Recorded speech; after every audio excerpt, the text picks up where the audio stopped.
Hey there, and welcome to Secrets of the Ancients. If you're fascinated by the mysteries of the past, make sure to follow us so you don't miss this or any of our upcoming videos. And you know, it really helps us out if you subscribe, like, and drop your thoughts in the comments below. Thanks for supporting our journey into history. Ancient Egypt, land of majestic pyramids and colossal temples. Ancient Egypt was a civilization wrapped in mystery and wonder. For centuries, the secrets of the ancient Egyptians lay hidden in their intricate scripts, like whispers from the past. These texts fascinated explorers and scholars alike because they held the key to understanding a civilization that vanished thousands of years ago. Buried beneath the sands of time were the stories, beliefs, and knowledge of the ancient Egyptians. But discovering these scripts reignited the search for knowledge. Deciphering and uncovering the secrets of this ancient world was a challenging but rewarding journey. The magic of ancient Egypt wasn't just in its grand architecture, but also in its complex writing system that decorated its walls. These carvings weren't just decorations, they were an advanced way to communicate, developed over centuries to meet the changing needs of Egyptian society. Studying these ancient texts has brought us closer to understanding the lives of priests, pharaohs, and ordinary people who lived along the Nile. Stories once lost to time are now being pieced together through Egyptian writing. There were three main scripts: hieroglyphic, hieratic, and demotic. Each had its unique purpose, reflecting the diverse needs of Egyptian society. Decoding these scripts is essential to unlocking the secrets of ancient Egypt. Hieroglyphs, meaning sacred carvings, were the most formal and complex. These symbols often looked like animals, plants, or everyday objects representing words, sounds, or ideas. They decorated temple and tomb walls, serving as powerful visual testaments to the pharaohs and gods. For daily use, Egyptians developed a more fluid, connected script called hieratic, mainly used by priests and scribes for administrative documents, letters, and literary works. Later, demotic emerged, an even more simplified cursive script used during the late period of ancient Egypt. Demotic appeared on contracts, legal papers, and even pottery fragments, offering glimpses into the daily lives of ordinary Egyptians. Writing in ancient Egypt was both a sacred craft and a skill. Scribes held great respect in society, entrusted with preserving knowledge and recording history. They worked carefully with various tools and materials. The main writing surface was papyrus, a paper-like material made from the papyrus plant. Egyptians developed an elaborate process to harvest, process, and turn papyrus into scrolls, which varied in length, some short, others stretching meters long and containing vast information. A scribe's toolkit included a palette, 2 reed brushes, and a water pot. The palette, usually made of wood or stone, had 2 wells for black and red ink. Black ink was for the main text, while red ink, derived from ochre or red lead, highlighted headings and special symbols. Writing required a steady hand and a sharp eye for detail. Scribes used brushes of different thicknesses, dipped first in water and then in ink, carefully controlling ink flow on papyrus. For centuries, the meanings of these ancient texts remained a mystery. Scholars admired the beauty of hieroglyphs, but couldn't read them. That changed in 1799 with the discovery of the Rosetta Stone, a large black granite slab found by French soldiers in the Egyptian town of Rosetta.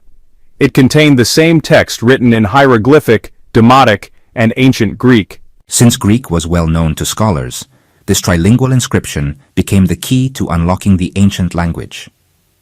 The discovery sparked excitement among scholars worldwide.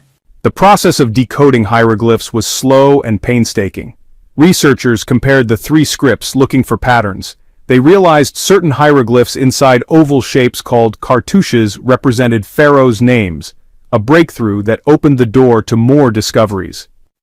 The Egyptian language itself wasn't static. It evolved over thousands of years. Understanding this evolution is crucial for interpreting the subtle meanings in ancient texts. The earliest known stage, called Old Egyptian, was spoken from the early dynastic period to the end of the Old Kingdom. It laid the foundation for later stages with complex grammar and distinct vocabulary.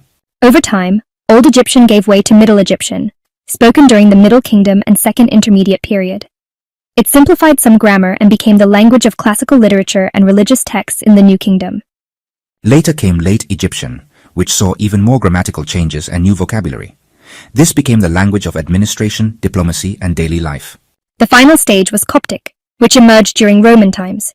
It used the Greek alphabet and included Greek words, mainly used by Egypt's Christian communities, before eventually fading as Arabic became the dominant language.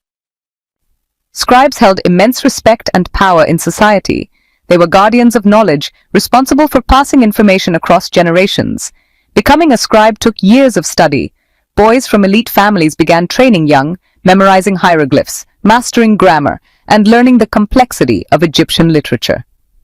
Scribe schools were strict, and top students could rise to prestigious roles in royal courts or temples. But scribes weren't just writers. They were also administrators, accountants, priests, and even architects. Their expertise in math, astronomy, and engineering was critical for building temples, measuring land, and managing irrigation systems. They were creative thinkers and storytellers too, composing hymns to the gods, love poems, and adventure tales, giving us priceless insight into ancient Egyptian beliefs and daily life. Decoding hieroglyphs and studying the Egyptian language transformed our understanding of this ancient civilization. Now, instead of silent carvings on tomb walls and temples, these writings speak to us across millennia, revealing the hopes, dreams, and fears of a people who flourished along the Nile. Each new translation brings us closer to unveiling the secrets of ancient Egypt. Thebes, or ancient Waset, located on the Nile's banks, was more than just a city. It was the living heart of a civilization. It stood as a center of faith, art, and human ambition. Even in ruins, it whispers stories of when it was Egypt's spiritual center, especially during the powerful New Kingdom. Picture Thebes alive with priestly chants and air thick with incense honoring Amun, king of the gods. Within the sprawling Karnak temple complex, Egyptians celebrated grand festivals. Every pharaoh left their mark here, expanding the sacred landscape over centuries. Bathed in golden sunlight, Karnak was a place where ordinary people could connect with the divine. Across the Nile on the west bank stood the necropolis of Thebes, where the dead mirrored the city of the living.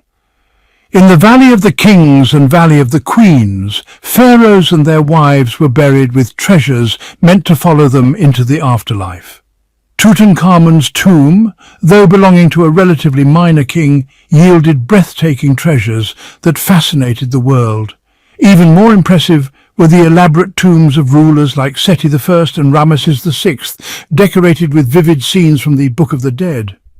For centuries, Thebes was more than a religious center. It was a political capital and a symbol of Egyptian unity and power. Yet even the greatest empires faced decline. Still, Thebes' ruins remain, whispering of a civilization that shaped history. Ancient Egypt once fell victim to the mighty Assyrian Empire, a harsh and powerful military force that conquered much of the Near East. At the time, Egypt was weakened by internal conflict and economic decline, making it unable to resist their attack. The Assyrian sack of Thebes was a shocking blow. A city once thought to be invincible was plundered, its temples burned, and its treasures looted and taken back to Assyria as spoils of war. Thebes never fully recovered from this devastation. Centuries later, under Roman rule, Thebes was looted again after a rebellion against Roman authority. Over time, its grand temples and luxurious palaces crumbled into ruins, but the city's story still echoes across thousands of years.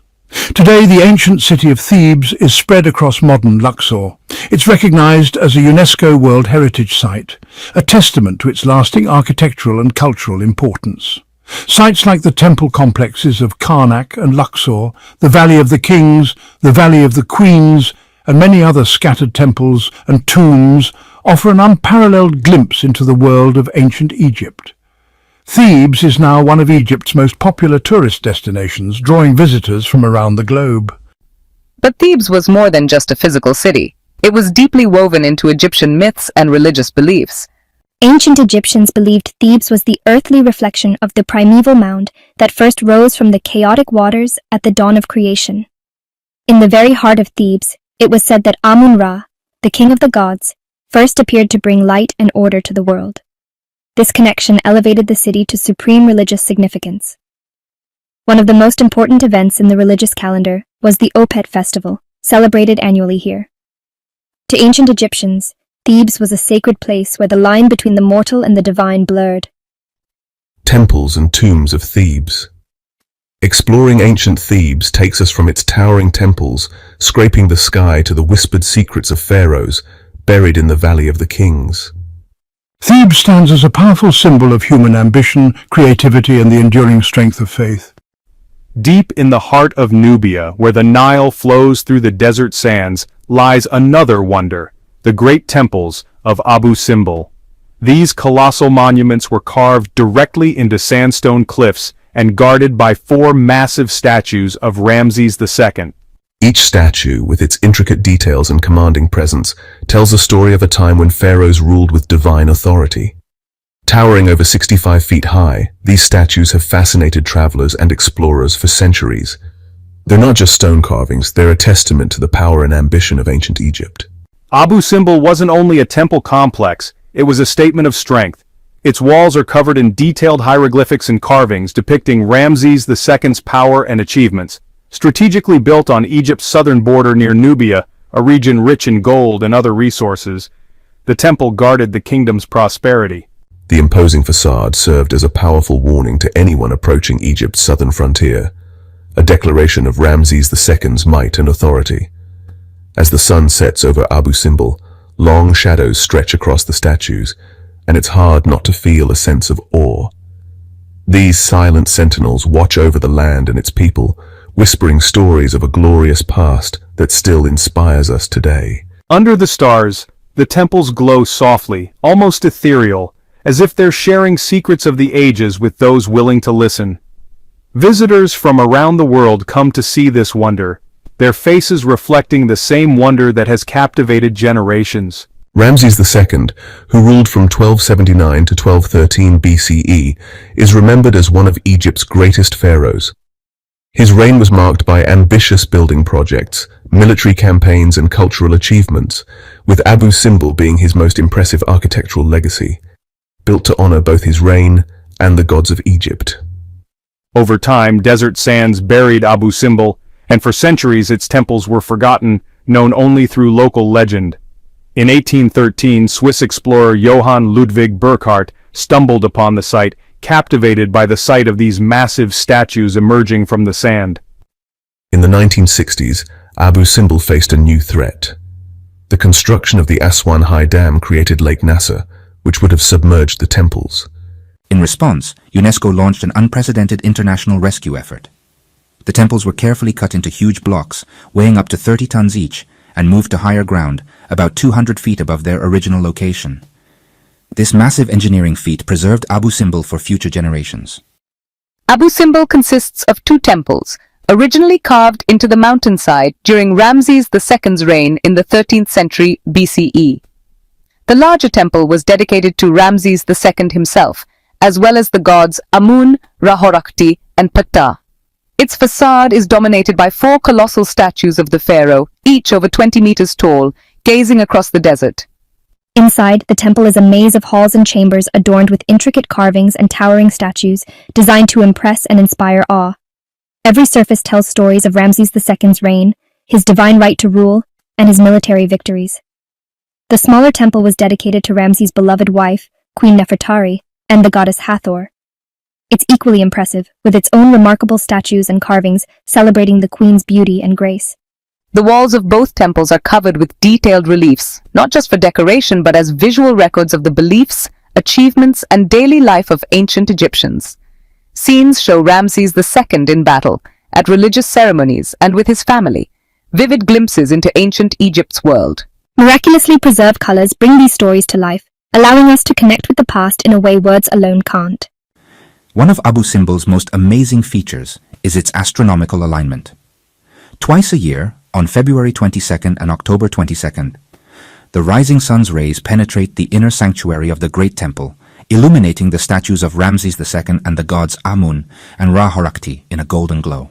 This alignment is believed to mark significant events like Ramses II's coronation or the start of the harvest season, showing the ancient Egyptians' advanced understanding of astronomy.